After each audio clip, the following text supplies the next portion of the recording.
Hello, everyone, and welcome to the next episode of Art Side of Life, where it's all about how you can turn your creative passion into a profession. My name is Eva, and my guest today is a traditional and digital freelance illustrator from Poland. In her works, she loves bringing various characters, concepts, symbolism, and stories to life. She loves fantasy, manga, Disney, and her favorite art, the elves. She has been part of DeviantArt community for more than 9 years, and in 2016 she was awarded the Deviousness Award for a huge impact on the DeviantArt community, supporting and inspiring fellow artists. In 2018 she will be releasing her first book, full of her art tutorials. So please welcome Carolina, better known as Lärienne or Princess Lärienne. So let's get to the interview and get inspired. Welcome everyone to the next episode of Art Side of Life, and I'm super happy to have Larienne here. Hi! Hello. Nice to have you here, and super excited that you took time from your busy schedule and joined us here. And maybe we can start directly with some of your stories from childhood, how you got to art and what fascinated you about it. How I got into art. This is going to be cliche because I've been drawing since I can remember. But what got me into drawing when I was really small was probably when my parents left me with grandparents. I stayed there pretty often because I missed my parents, especially my dad. My grandpa would draw my dad on a sheet of paper, and I would, kiss it all over and hug it because he could draw really well. And I guess I took it after my grandparents as well, the drawing. And later, when I was a bit older, I started watching Dragon Ball. It's just like, you have that one series of your life. And for me, it was Dragon Ball. And I would spend so much time drawing fan art from that series. It's totally not visible in my current art because my art style is completely different than that of Toriyama's. But that was probably what got me into drawing. And also World of Warcraft later. Oh, yeah. Oh, nice. Yeah. It's like two different influences. Yeah, I got into fantasy a bit later with Final Fantasy and the World of Warcraft. So I started drawing elves, and I have that, passion for elves. I just love drawing them. So this is how it started, I think, and how it went on. There was also Chobits, a famous manga from Clamp, that also got me into drawing, into loving even all the frills and fancy dresses. I don't wear them myself, sadly, but I love them. just I to draw love them. drawing them. Yeah. And did you also have like the art books, of like World of Warcraft and all of these games? Art books, not really, but I have one of Chobits. And I have an entire series. I like collecting art books because they are very inspiring. Mm-hmm. So I definitely would love one of the World of Warcraft. So that's on the list. Yeah, definitely. And do you have some favorite books you can recommend to our audience, or just, you love them or you give them as a present, maybe? Even art books. Yeah. Art books, well, definitely anything of Clamp, Chobits, Kobato, Disney art books as well. The art of, for example, Frozen or Tangled or Moana, Vaiana, whichever. Do you have like favorite princess from the Disney? Princess? Yeah. I think Belle and Moana are my favorite ones. If you can call Moana, well, Moana was a princess, I guess. It was Mulan that wasn't. I know that people always tell me, this is not a princess. Don't call her a princess when I draw a fan. They're kind of classified like princesses in Disney, I guess. So yeah, I don't know. Heroines. Yeah, that's true. It's true. And if we go back to your artistic career and how you start developing, was like your grandfather like biggest influencer kind of at the beginning, like who taught you first things, or kind of like a mentor, or did you have a different mentor? Mentor. My grandparents weren't mentors when it comes to art. Mm-hmm. They, I guess, gave me that love for art at early age. But later, I don't think I had any mentor. It was mostly the things that influenced me, inspired me, fantasy most of all, like World of Warcraft, because I have been a player for, well, since it started. I can't remember even. Lord of the Rings, definitely, Final Fantasy, and all those things, because I love drawing things that are connected with fantasy, with things that we don't have in real life. Because it's so much fun just creating things, that don't necessarily exist. And do you focus more on the characters, or do you like to create also the worlds they kind of surround your characters? I love drawing characters, but the world is also something that's important. So when I draw art, any illustration, I like doing those compositions where you can see some smaller images or some background or something like that. I like just putting the fairy tale element into illustrations as much as possible. And what is the most important thing when you are creating your characters? What is maybe always there, or how would you describe your like art style or branding so people recognize that this is your work? Hmm. Well, I'm not really sure about that because I struggled with my style for some time before I discovered, who I wanted to be in the world of art. But when I asked that question once, people told me it was the eyes that are recognizable, the use of colors, also the themes in my art, apparently. I got sometimes messages from people who told me that my pictures made them think about something or made them feel better when they were going through tough times, or even made them cry because they realized something. It's really very personal and very touching, and I really appreciate messages like that and all the stories people tell me that were influenced by my pictures somehow.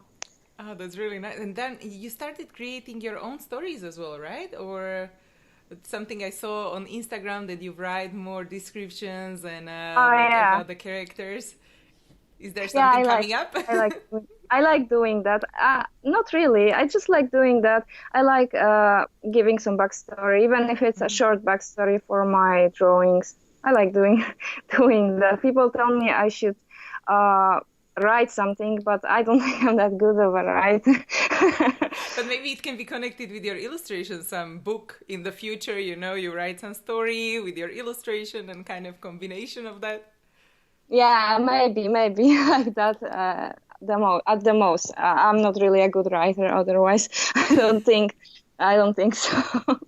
Yeah, Although but I wrote some fanfics. Yeah, sorry, well, I I didn't hear wrote some. because of the microphone. Sorry, I didn't hear you. Oh, I said that although I wrote some fanfics in the Ah, past, but yeah. those weren't really good. Oh, well, I mean, we have to start somewhere, and we always kind of criticize our own art more than, yeah, everyone else, I guess. Yeah, So the worst critics. happens. Yeah, that's true. And what about your other inspiration? You mentioned like some books, movies, and fantasy games. Do you go maybe to nature as well, or do you do something daily which kind of inspires you? uh, Going to nature. Yeah, I like doing that. I like watching the sky, for example, the stars, reading about astronomy, the universe. It really is inspiring. Those themes do exist in my art. They are visible there. And just the reoccurring themes of fantasy and also fan art. I like drawing fan art because I can somehow connect with these characters, Yeah. and that helps me bring them to life better if I have the connection. Ah, okay, yeah, because you already have like some backstory also to those characters, so you can always pick and choose what you like about those characters. Yeah, I like looking for those things and bring them up somehow. So maybe people can also enjoy those aspects of already well-known characters. Yeah, and so what kind of fascinated you on art? Like when you decided what you want to maybe study or take the art professionally, or which were kind of the biggest turning points, you got you where you are now? Those turning points. I think I made many bad decisions in life. I mean, we learn from mistakes. So if anybody who's watching this thinks like they aren't on a correct path, it's never too late to start doing what you love, no matter what you study. I actually studied in educational field, so I am a teacher by profession, but this isn't completely what I want to do. I was studying something because it was, like some option for the future as well. But at the same time, I would spend so many hours drawing and sometimes even till late at night. And then I was like, wait a minute, if I can do this for so many hours per day and it makes me happy, then why am I not doing this as my job? Why am I doing something else? And, this was some turning point for me when I decided I should try and give it a shot. And so how was the transition? Like you were still studying when you decided you want to do art professionally, or you were in other job when you wanted to do this transition? Well, I was doing some teaching jobs at the time, and I was also studying at the university doing my master's degree. So it made it very difficult to also focus on art, but I just couldn't, not do it. It was just so important that I put other things aside, and I slowly made that transition. I stopped, doing the teaching jobs, and I focused more on art, especially after I graduated, so I had all the time to do it. It was a long shot because, you never know. It may work, it may not work, but if you don't try, you'll never know. That's how it goes, I guess. And how many followers did you have at the time when you decided to kind of do this step, because sometimes people are wondering okay, so when is the right time, to go for this full time, or, or did you have clients already? It was when I really started doing this as a job. First, after graduation, I spent a lot of time, practicing, creating illustrations. So somebody would come and see my art. After that, it was around like a year ago exactly. It was in October last year when I started taking first orders. I did jobs like commissions before, but it really started, last October. How many followers I had, I cannot remember. Probably less than 200,000 at that time, or 200,000, something like that. But the number of followers really doesn't matter because you can sometimes see really talented people on Instagram who have very few followers, yet they still do great in the industry. So the correct moment is whenever you feel you're ready, whenever you feel confident enough to give it a shot. Yeah, because I was thinking 200,000 followers, that's crazy. There's a big community, right, already, so... Yeah, it's already a big community, but artists should remember to, focus on many social media, not just on one, like Instagram or something like this. You should have a Twitter account, Facebook, and DeviantArt probably as well, because you never know what may happen, with all those algorithms going on various social media that may slow you down. Or something may happen, so it's good to have some backup accounts on many social media, and you never know. Clients may come from various places, really. Yeah, and so where does your clients or new works come from usually? Is it through social media, as you mentioned, or is it different places? It's mostly social media, but it's also some clients who come back. I did some for them and they want to come back for something else. Or I have some clients who are really nice and we are working on some projects together, which is really great. And I have also learned that you need to have a really good communication with your clients, so it prevents all the bad stuff from happening. So there is really so much to do when you're an artist. Always have something to do. So what did you learn over the years or time when you started to work with clients? What is the thing you young people should know, when they are starting out? Well, you need to be really well organized because I was all over the place at first. First months were like, oh my God, took too much work and then I couldn't go on. And there I wanted to do something for myself, like own sketches or some own ideas. And then it just got so messy. So you need to be well organized. That is something I got better at. you need to have a good communication with clients. So you answer their notes, messages, show them, for example, works in progress, step by steps, when you're working on their art. So they will be, they will feel good that you are doing, even if you're taking more time, but you're actually working. So it makes people feel more confident and safe, I guess. This is something I would recommend. And also creating a schedule. So don't do everything at the same time. You'll get very tired and you'll get overworked and demotivated. So take weekends off or take some days off and do something you like. Watch a movie, go out. Just don't make that mistake I did with overworking. So did Don't you be a work workaholic. 7 days a week all the time? Yeah, actually, from morning till evening, I was just drawing all the time, barely walking, going out or doing anything else. I wanted to get everything done quickly, but it wasn't a good idea. You need to really have a schedule and follow the schedule. So how does your day look like now? Do you do something, daily which contributes to your success? Or how do you plan your week? Right now, I have a schedule like a working person from morning till afternoon, for example, 8 hours a day, and I have afternoon for myself.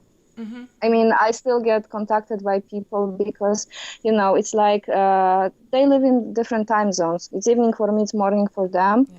And I answer all those important messages, but I try to limit those at that time so I can have some time for myself or my family or loved ones and so on. Yeah, definitely. That's important. Then I feel much better in the morning to, go on. Yeah, and so you spend like your mornings maybe on your own drawings, or do you right away start with the client work? It's client work first. Yeah. Then if I have some time, I do something, for myself, then again working and so on. I try to rotate. So I wouldn't be too repetitive also on what I post on social media, or I don't want to take too long breaks. That's also something people should remember, that to be consistent at posting. So don't take breaks. Even if you draw something that's not really the best work ever and you're not satisfied, still post it, because you might be very surprised that somebody will find it the best thing ever and they will just want to commission you for something like this. I always have this problem. When I think I created something really awesome, then I post this and it's like, okay. And then I'm like, this is so ugly. I don't want to post this, but okay, I'll post it. Wow, so awesome. I want to commission you for that. I'm like, how? But around art, I guess. Exactly. I had the same experience when I was like, oh, drawing something digitally. I spent I don't know how many hours on it. Like, yes, this is it. And then it get less likes than just, like some sketch you do in a car. And you're like, oh, what is this? Yeah, that's true.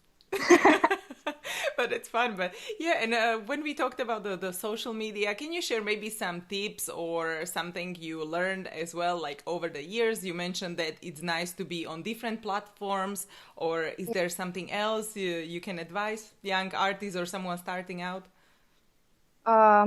We need to post on schedule, like every day on the same hour, because at the same hour, because people will expect probably a picture from you around that time.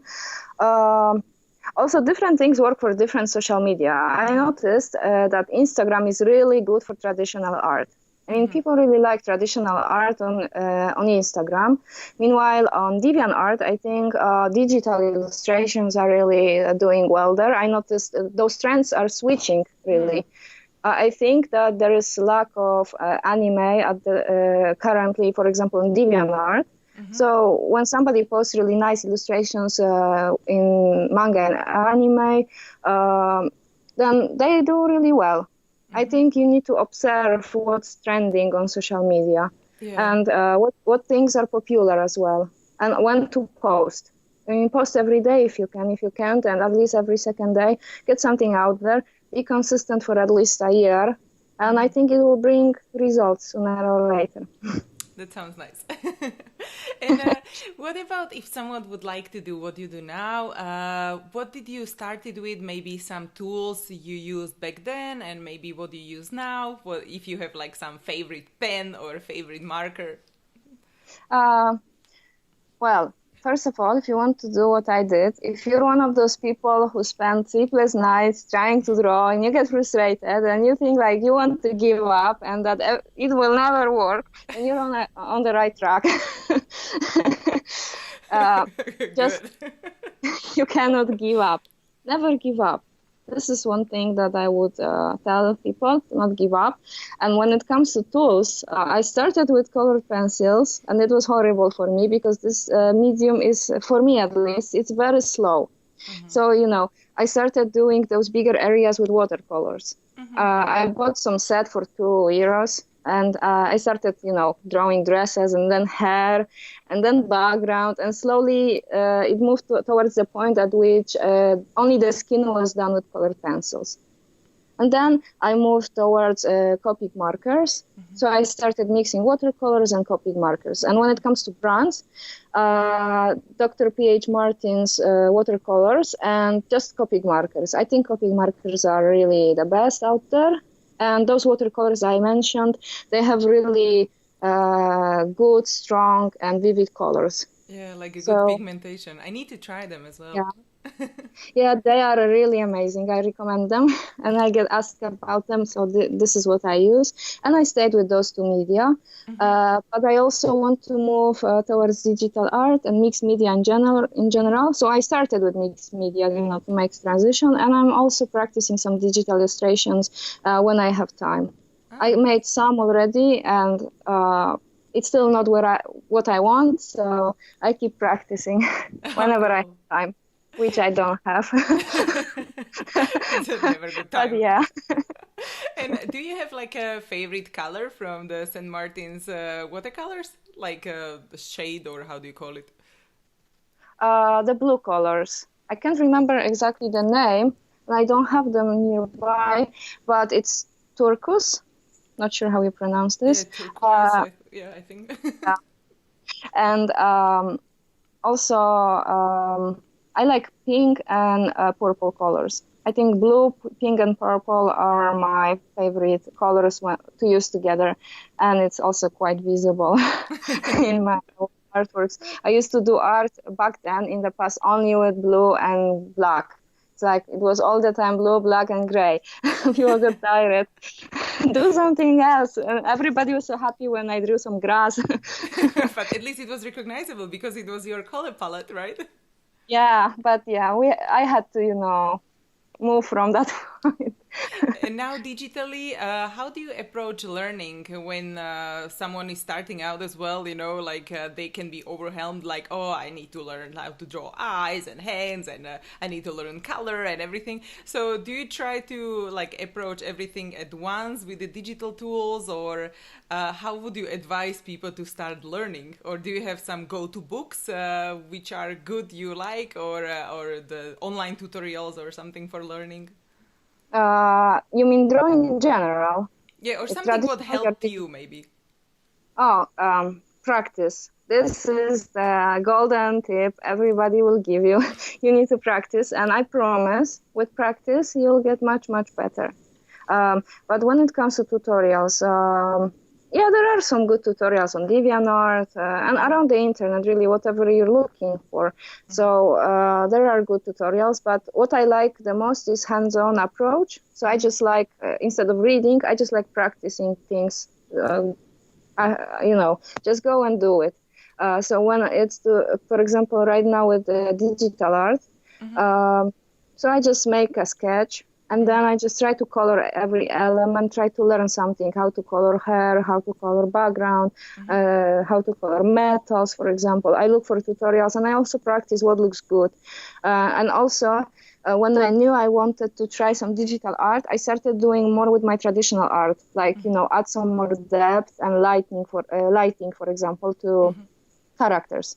Yeah. So I started experimenting with the light source as much as I could with traditional tools, because I know this is really important in digital art. So it made it easier. Yeah. Okay, cool. So you most of the time just look for tutorials like on Pinterest or DeviantArt, and then you approach it like step by step, as you said, like metal or light source or... Yeah, or I just, don't use tutorials and just try it. take some brushes and I practice just like it was with markers. And I saw some tutorials, but the best way to learn was to just buy them, save money for ink to refill them, and just practice. With time, it got much easier, much better. Your hands get used to the medium, and you're becoming, more fluent with just practice, even if you don't look at tutorials. Yeah, definitely. Yeah, because then you can just also observe nature or people around you or something else, and you can try out, sketch outside. Yeah. If you have artists you like, you can, try to learn from them, combine various things, and then you will eventually notice that even though you wanted to follow something, you will start doing things your own way. Because you already have your own style. All you have to do is discover that style and polish it, and you're good to go. And do you have time as well to go sketch outside, maybe, if you go to cafe or some sketch session, even with the model, and draw, like live drawing? No, sadly, I never had any opportunities of doing that. I never studied art, so I didn't have any chances. But to go out, like you're saying, to cafeteria, I don't usually have time to do that. And when I have time, I go out with somebody. And if I try to do something connected with my job, then they get annoyed, like, you work so much, stop it. Just don't draw all the time. Yeah, I can't do it there. And now... Yeah, sorry. I wanted to just say, if you don't have time, you can look for photos. Practice, study from photos. That's what I started doing also recently to improve on anatomy and just plants, for example. You can take your own photos and then you can use them as background, for example, for digital pieces. That's really useful. Yeah, that's actually a good idea. And I also heard that on YouTube you can find now some of these like live drawing session when you have the model, which is actually sitting there for like maybe 2 minutes, then she moves or whatever, so you can actually practice drawing. But I haven't tried it yet. I just heard about it, so that might be also something like on the side. Great. If you cannot that is useful. Yeah, I might try that. Oh, perfect. And is there something you wish you knew before you started your whole art career? Well, first of all, I wish I knew that I would like to tell this to people. Because I think many people struggle with those things when they begin. So I wish I knew that, for example, you shouldn't even compare yourself to other artists, because it can only bring you down. You are your own person, you have your own background story, your own life, your own experience in life. So you go at your own pace. You have something else probably to tell with your art than other people. So you should focus on self-development. That's very important. And I also wish I knew that in this industry you need to have a thicker skin sometimes, both for your customers, because you cannot let people run over your head or something like that. There are also people sometimes who aren't the nicest or the kindest. You have to know how to deal with that so that they won't stop you from going towards your goals. Because the most important is to have the goal and move towards that goal and never give up.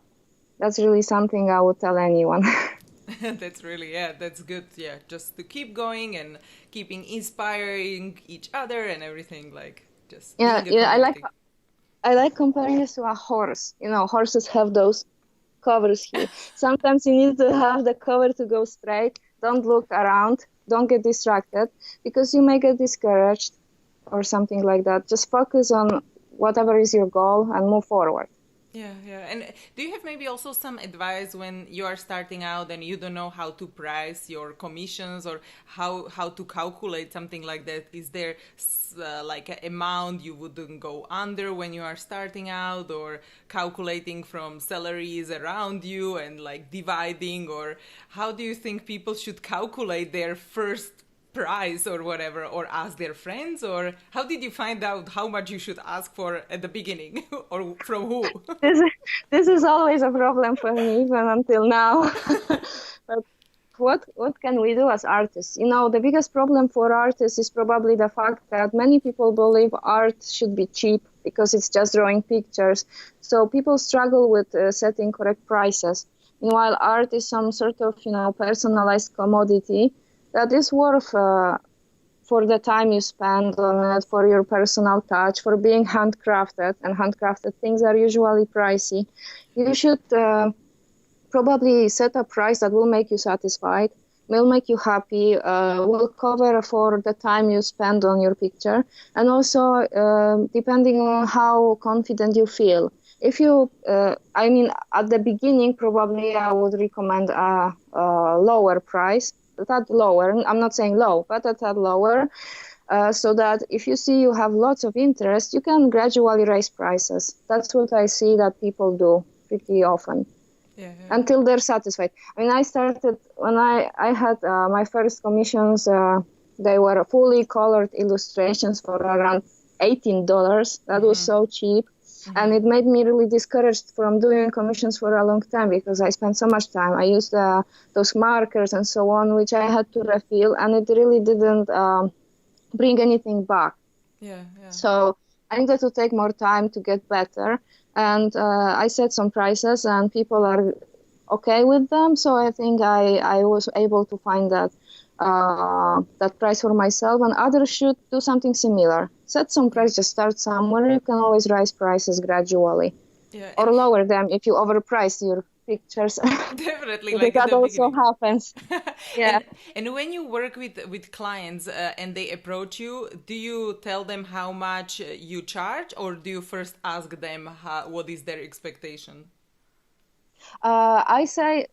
Sometimes I say generally what the prices are, because I have similar prices for various illustrations. Then I ask them also what I need to know first to tell you the exact price, whatever you need. And after they get back to me, I can think, this is okay within my time work, time frame, and I can do it. Or if it's too complicated, too detailed, then I raise my prices, because it's just per hour of work, right? So details and so on. Interesting. Perfect. Yeah, thank you for sharing. And what are maybe some of your projects you are working on now, or something exciting coming up in the future, if you can share?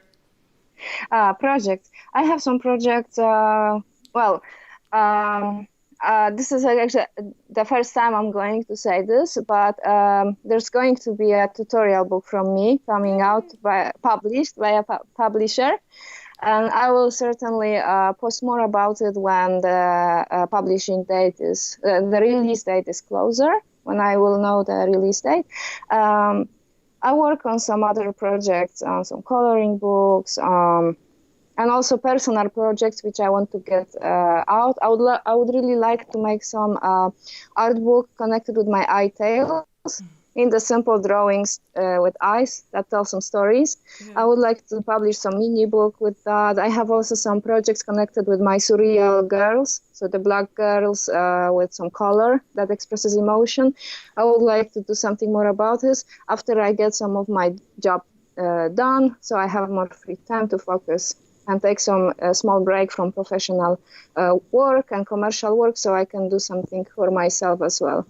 Oh, nice. That's perfect. Then will you also go promote it like in some events, like because you are in Europe, and like what are maybe the conventions you go to, if you go to some? I rarely go to conventions, but I went once to Japan Expo in Paris. Yeah. And it was with really great friends, and we had so much fun. So it was a great experience. But I also didn't bring many things to sell there, because it was my first time. So I wanted to see how it works, what would be good to bring, and so on. And I also won't go promote my book because it's in America. I can't go to stay, so I can only do it online. Oh, later. Okay, cool. And do you know already, like, it will be this year or next year, or you are not sure yet? Probably next year, because it's still being checked and so on. It's in the process of making, but cool. I have completed all the materials for it already. So, yeah, nice. So it's almost like ready to go, and then all the organizing part. Yeah. And did you also have something like the most difficult or worst career moment so far? And if you did, then what you learned from it? If you can share also this part of your art career. The most difficult moment. Well, yes, it was actually this year. Generally, this year has been really difficult for me for personal reasons. And I can say it's like probably the worst year in my life going on. So you can see, for example, that I was posting less to social media this year. And when I was posting, there were some reposts or mostly sketches. I do many sketches this year because I just didn't have time or energy to do illustrations for a great deal of this year. Mainly because, I don't really talk about such things, but I'll take this chance to say, because it may help someone. I am actually an artist who struggles with depression. So this was something that really slowed me down this year, and I had to deal with it. And really the only thing that kept me going, and I didn't give up on, even though I felt really bad, was art. So I would say that art is something you should never give up on, even when you feel bad, even when you doubt yourself. Art will never give up on you. It's like your best friend. This is kind of funny because I like thinking about art as some sort of friend and rival at the same time, because it will make you feel bad. It will make you doubt yourself. It will be like, you don't know how to draw this. You're just so bad. And you will feel bad very often. But at the same time, art is that kind of friend, who will give you a helpful hand when you need it. It will be there for you as a means of communicating your emotions, even when real life friends won't be there. Even when nobody will be there for you, you have a sheet of paper, you can express yourself, and it will be helpful. I don't know if people know about it, but there are many coloring books for adults now, because they actually have therapeutic values, which is really funny, because I didn't know about it. And then I thought I have some problems like that, but I actually draw and it makes me feel better. So art can be very therapeutic. And if you keep going, if you don't give up, I promise it will work out for you. So don't give up, even if things are bad, even if you have no energy or no motivation to do anything. Do something, do some drawings, even if they are bad, still post them out. Even if it will be difficult for you, it will pay off and it will make you feel better later, definitely. Yeah, definitely. And because just keep drawing and practicing different things. And so if you have days up and down, what do you draw if you don't feel motivated? Do you do just quick sketches, or you just play with color, or what would you recommend just to, draw? Then I do some concepts, for example, for art that I will draw later when I feel better. Then I will have more time to focus on details. So I do some rough sketches, come up with ideas, something like that, or draw a hand for practice. Yeah. So some ideas and perfect. Yeah. And let's talk about maybe future, and how would you imagine yourself in 5 to 10 years, and what projects you would like to be working on, or where are you, and what is happening, this dream scenario, you cannot fail and everything is going according to your plan? What I would like to do? I think if I had my dream coming true or something like this, and I would like to work as a concept artist for Disney or DreamWorks or something like that, where I could work with both traditional and digital media, because I really love both. I would like more opportunities to practice with digital art. So I would like to be good at digital art in that period of time. And that would be my dream job, I guess. And also publishing something of my own, and not necessarily a comic, but maybe some art books, maybe some more original characters that people will associate with me, because it's nice to draw fan art, but it's always good to have some own characters as well to show. Good amount of also just fan art and just your work, so people can recognize your style afterwards as well. Yeah. Oh, perfect. Or also bring your own touch to the fan art, so they know, even though it's whoever, princess or someone else, that they know that it's from you. Or heroine. Yeah.